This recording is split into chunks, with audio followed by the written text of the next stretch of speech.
Alright, what about the bottoms? Good long underwear. These things are, I'd have to look them up on Cabela's, but there's different grades of long underwear: light, medium, heavy, Arctic. I think these are the Arctic style. These will probably never come off.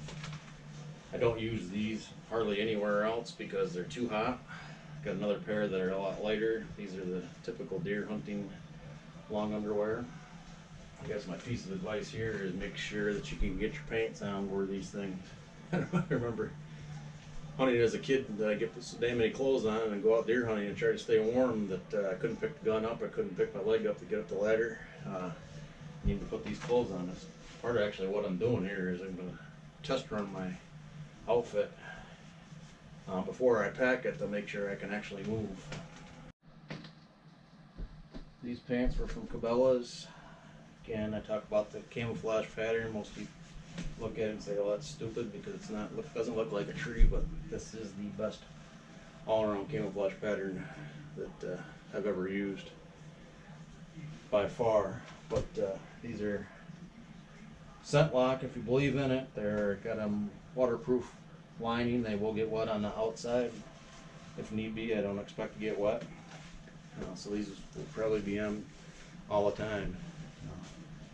You may think I'm anal, but I've already pre-loaded my pockets with the things that I want in it. Handkerchief and all the back pockets. What I don't want to do is throw clothes on in this snowmobile trailer and then have to be looking around or forget something. So I'm ready to go. I put my pants on, I can walk out the door and go hunting. And if you listen to my moose hunting story, you need to be ready all times.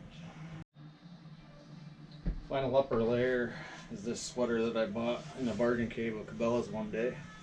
And then again, this is one of the best things I ever bought. It's wind shear, wool. It's warm. I mean, I could probably be out -30 with just this on for most, so I will wear this pretty much all the time. But so now with 2 layers of wind shear technology, the wind can't get in to me. Again, I got all these other layers on, so depending on the temperature you can vary them, but this baby will be on me the whole time I'm in the Arctic. This set of bibs is actually a set of rain gear, Dry Plus stuff that I bought from Cabela's.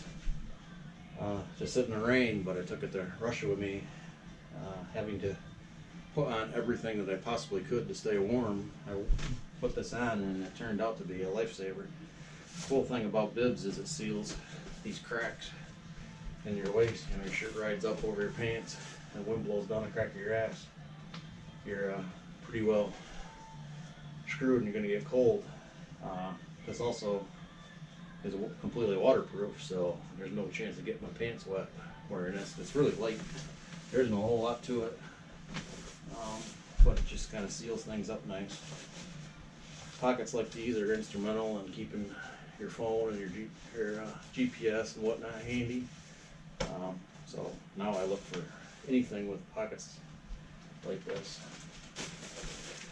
The other thing I learned in Russia is extra set of gloves are absolutely useless when you stick them in a pack that's going to freeze at -30. And when you take your wet, cold gloves off and put wet or ice cold gloves back on, your hands are never going to get warm. So this is an extra pair of gloves that I'm going to carry right here and whatever bibs I use, so they're nice and warm and cozy and dry. So when I need an extra pair of gloves, I can pull these out and I can stick the other ones back in here and warm them back up. So this plus this hunting coat is what I wore in Russia at -30, so I know I can survive in this.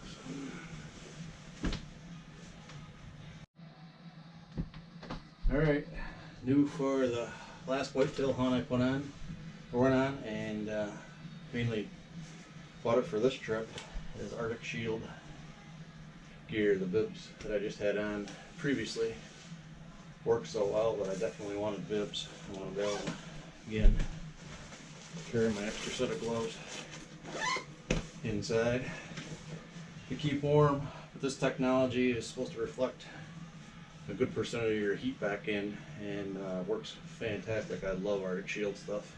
I'm gonna talk about the gloves a little bit later that I used, and I always will use, but they work fantastic to keep your hands warm.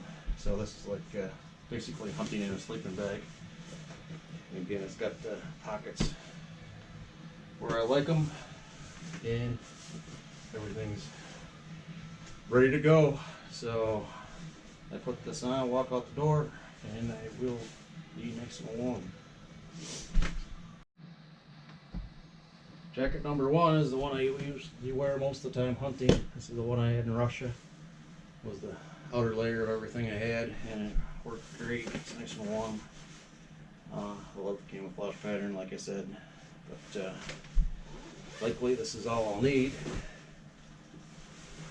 But I like to upgrade and do things better, so I also will be taking this Arctic Shield jacket. Probably gonna regret taking both of them, but what I don't want to do is be too hot, because if you sweat in the Arctic, you're screwed, because you're never gonna get dry back out. This is a really nice jacket. It's got really good pockets where you want them. There's pockets inside. It's well-made stuff, and again, it reflects like 90% of your body heat back into it where you want it, and it's got a nice hood on it, so you can really bundle up if need be. So there is no doubt that I will stay warm, potentially too warm.